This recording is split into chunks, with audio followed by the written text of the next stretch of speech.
Diddy. You're hearing Diddy everywhere. Okay. Yeah. So, did you ever do anything with Diddy? Any projects you worked on with? His producers do a few records on my War and Peace album. Peace. It's now day 10 of what's become one of the most damning trials in modern music history, the Diddy trial. Inside a crammed Manhattan courtroom turned media battlefield, the unexpected happened, again. The proceedings had already featured bombshell testimony from Cassie, Will Smith, and even Monique. But then, out of the blue, Ice Cube walked in, and the room's entire energy flipped on its head. He wasn't there for headlines or theatrics. He came with intent. And in his hand was a folder. What was inside? Documents, names, voice recordings. Proof. The kind that doesn't just stir up headlines, but exposes rot. In that instant, the room went dead quiet, because it became clear this wasn't just about Diddy anymore. What Cube brought to light wasn't just a scandal. It was a system that doesn't just protect the powerful, it weaponizes power. Built on silence, enforced by manipulation, and fueled by fear. This system doesn't reward talent, it rewards obedience. Fame was never the end goal. Money was never the real currency. The real game was control. The moment you stop complying, you're not just blackballed, you're erased. People had whispered names for years: Jamie Foxx, Oprah, Quincy Jones. But Cube walked in with receipts. He had names, connections, timelines, no more rumors. Reporters scrambled to keep up. Cameras flashed, papers rustled. Diddy's legal team tried and failed to stay composed. And then Cube stepped forward. No security detail, no entourage, just him. Eyes focused like a man who'd waited decades for this exact moment. The room tensed. Jurors leaned in. Even the judge paused, momentarily rattled. And when Diddy finally looked up and saw who had walked in, his face dropped. "I wasn't invited," Cube said. "I came because the truth doesn't wait for permission." The judge gave a slight nod. And just like that, Ice Cube began to speak. But not like a rapper, not like a celebrity. He spoke like a man who had been forced into silence and was finally ready to burn the whole illusion down. He stared directly at the jury. "Some of y'all thought I was part of their club. That's what scared them the most, that I wasn't." Dead silence. And then he dropped the hammer.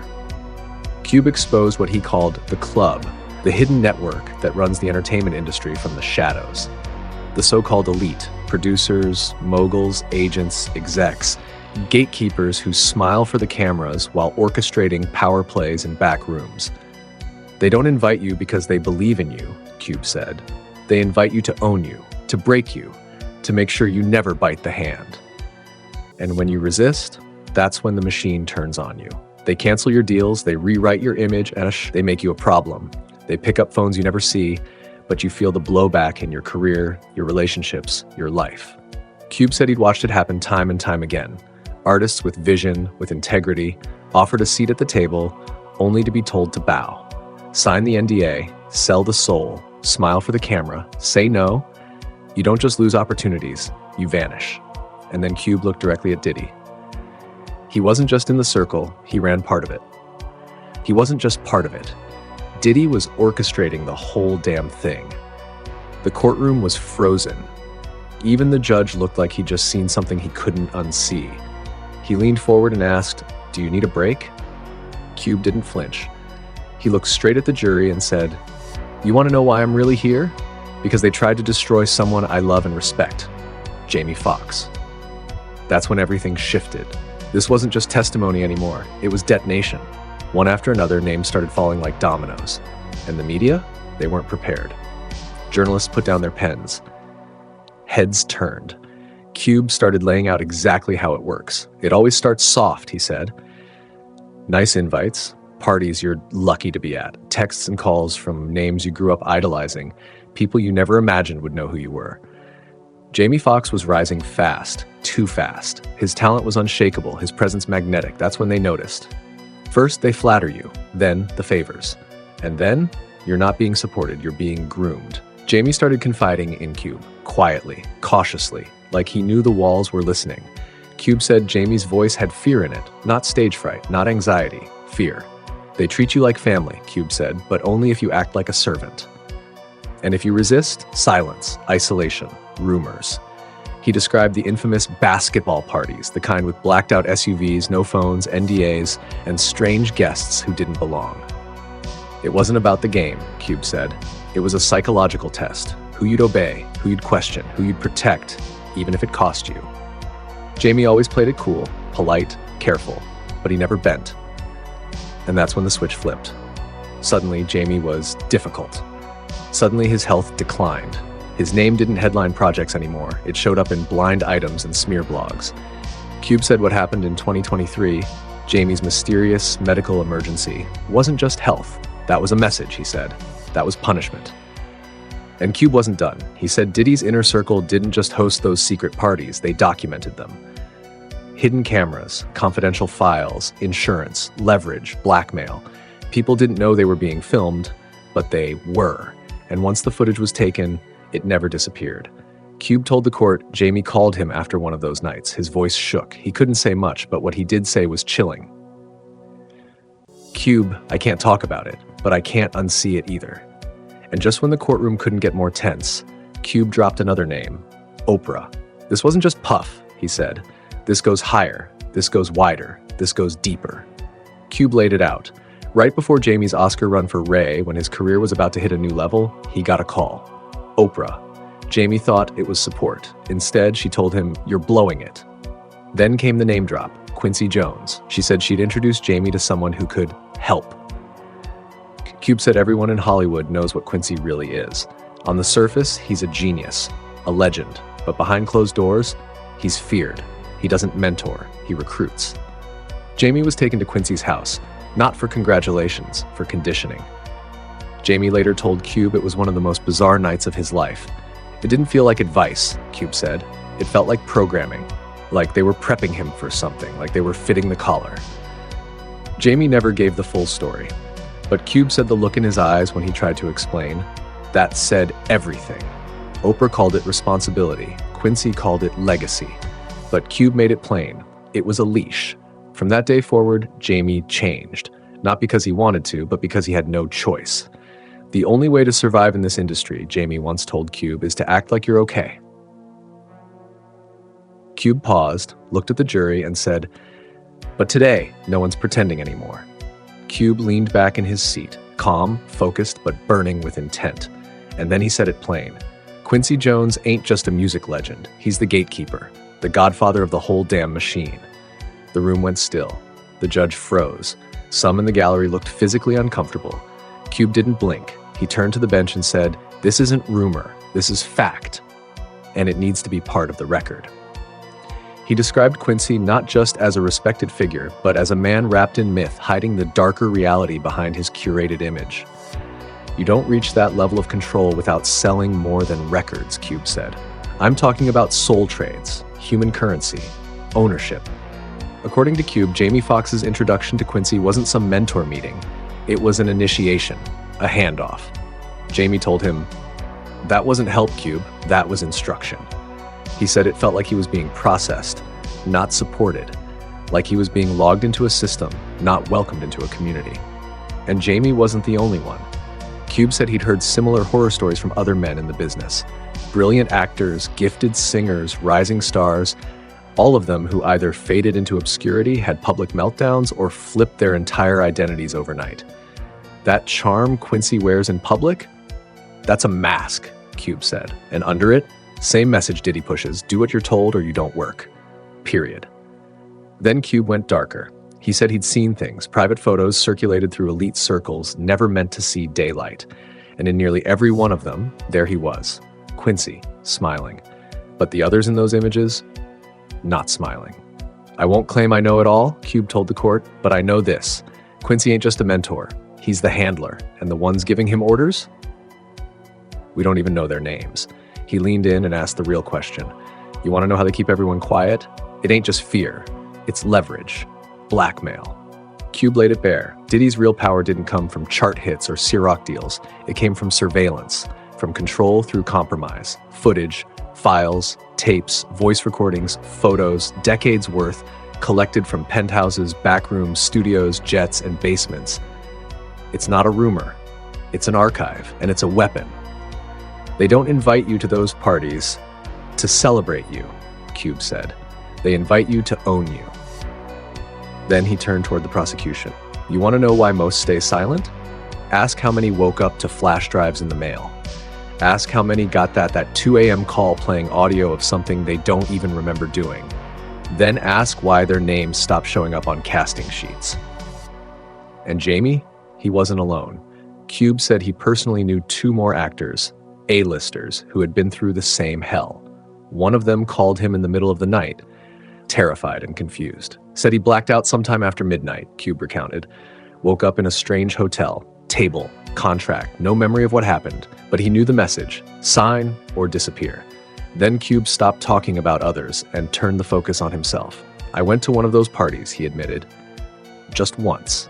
Early 2000s. No flyer, no event title, just a name, a time, and a black SUV waiting at his hotel.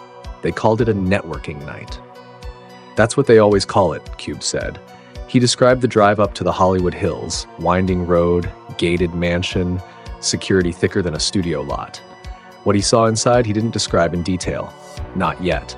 But the implication was clear. I got out fast, he said, because I saw what it was. It wasn't networking. It was inventory. They weren't looking for talent. They were looking for ownership.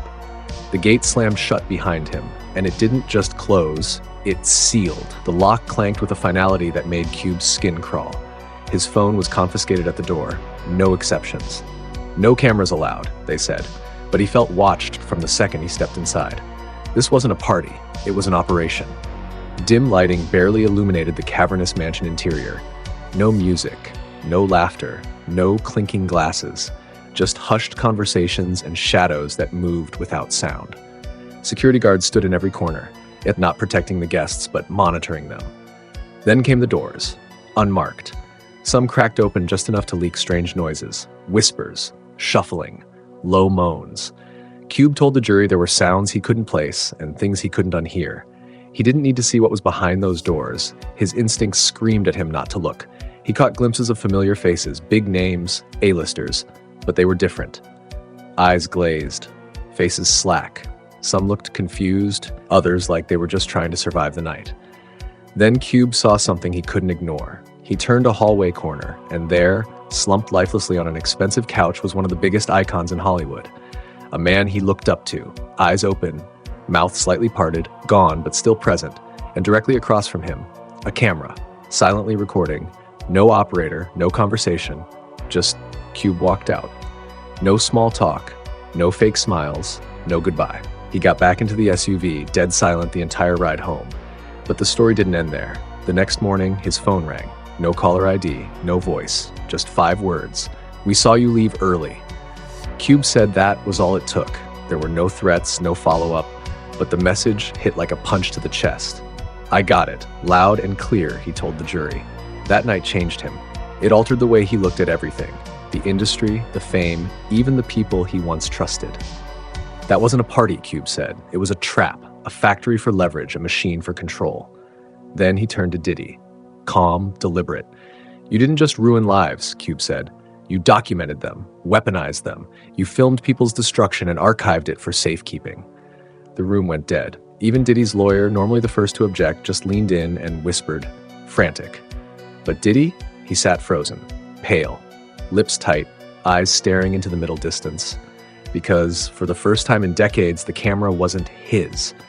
And the courtroom no longer felt like a courtroom. It felt like Judgment Day.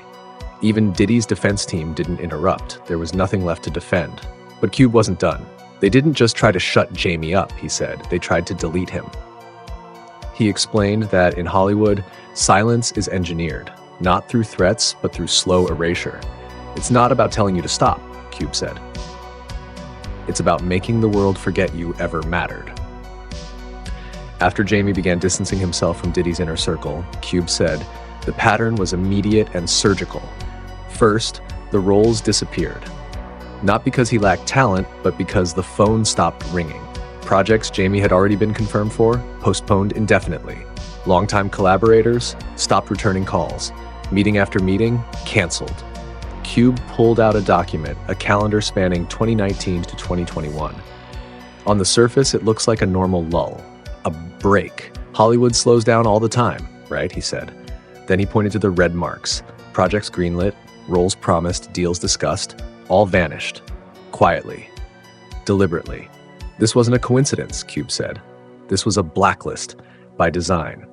Then Cube dropped a revelation that chilled the courtroom. Every cancellation, every postponed project, it wasn't random. He laid out a timeline of Jamie's career collapses. Each one, according to Cube, was tied, directly or indirectly, to companies under the web of Bad Boy Records, Revolt TV, or the shell corporations orbiting Diddy's empire. Cube let the documents speak for themselves. It wasn't a coincidence, it was a pattern. First they take your work, Cube said, then they take your name. What followed was a whisper campaign, subtle at first, then surgical. Blogs started calling Jamie erratic. Headlines questioned his mental state. Unpredictable, unstable, spiraling. Cube stared at the jury. He wasn't spiraling, he was waking up, and they couldn't let that happen. Then Cube hit a nerve. He paused, lowered his voice, and asked what everyone had thought but no one dared to say. "You really think that collapse on set was natural?" He said it quietly, but it echoed like thunder. Jamie, healthy, sharp, active, suddenly dropped on set after starting to speak out. "I'm not naming names," Cube said, "but I've seen how this game works. I know fear when I see it. I know retaliation. That wasn't just a health scare, that was a message." According to Cube, after Jamie's hospitalization, the offers started rolling in, suspiciously fast. They gave him a way out, Cube said. Big projects, TV appearances, a clean comeback arc. All he had to do was play dumb, smile, shake hands, pretend nothing ever happened, submit. But Jamie said no, and that's when the gloves came off. They didn't just try to silence him, Cube said. They tried to replace him. That's when the whispers started morphing into something darker, something out of a psychological warfare playbook. People online began questioning whether the man in recent photos was even really Jamie. Why was he hiding? Why did his energy seem different? Was it really him? Or a body double? A clone? A lab-crafted distraction? Cube didn't call it conspiracy. He called it method. It's a tactic, he said. They dismantle you piece by piece, gaslight your own fans until nobody knows what's real anymore. Not even you. Then Cube's tone dropped lower. They don't just use fear, they use erasure. He looked at the jury, hard, then at the prosecution. This ain't about music. Hell, it ain't even about parties. It's about domination. He explained it plain. Hollywood doesn't just influence culture. It writes it, shapes it, programs it. They decide what we believe, what we wear, what we fear. They create icons just to destroy them, then sell the destruction as content. Hollywood, Cube said, isn't an industry. It's a machine, a system designed to extract identity and repackage trauma as entertainment. You think this is freedom? Cube asked. No, this is a script. And the same people who greenlight the music about murder, about prison life, about chaos, they own the prisons too. And then he dropped the line that detonated the room. That's what Tupac tried to warn us about before they took him out, before he got too political, before he started pointing fingers up the food chain. In that moment, the courtroom shifted. This wasn't a case anymore. This was revelation. The machine was being exposed. Cube kept going. The parties, the ones tabloids painted as wild, glamorous, were rituals. They weren't about fun. They were about selection. They were test chambers, Cube said. Setups, traps, controlled environments to see who follows orders and who pushes back. He described how Diddy's infamous gatherings functioned like silent auditions. You played along, you were protected, you resisted, you got buried. Cube described a singer, a talented young artist full of potential, invited once, left early. A month later, their album shelved, tour canceled, press coverage gone. A coincidence, Cube said. That was a message. She had it all, talent, momentum, industry heat, until she didn't. Cube recounted the story of a young singer, a rising star. She turned down one of Diddy's invites and refused to sign with Bad Boy. That one decision flipped her entire career. Within months, the industry turned on her. Suddenly, she was difficult, erratic, unreliable. Blogs spun the narrative. Her label pulled the plug. Award shows ignored her. Longtime collaborators ghosted her. Cube let the silence hang. Then he looked straight at the jury. You think that was bad luck? No. That was a hit job. That was punishment. Then came the line that shattered the room. I kept asking myself what Diddy did, but the real question is, how many others helped him do it? And just like that, the trial cracked wide open. This wasn't about one man anymore. It was about the machine that empowered him, the agents, the execs, the gatekeepers, the silent bystanders. Even the judge leaned back, visibly rattled. The prosecution, until then steady, suddenly looked unsure. Because this wasn't a celebrity scandal. This was an industry indictment. When asked if he had anything else to say, Cube didn't flinch.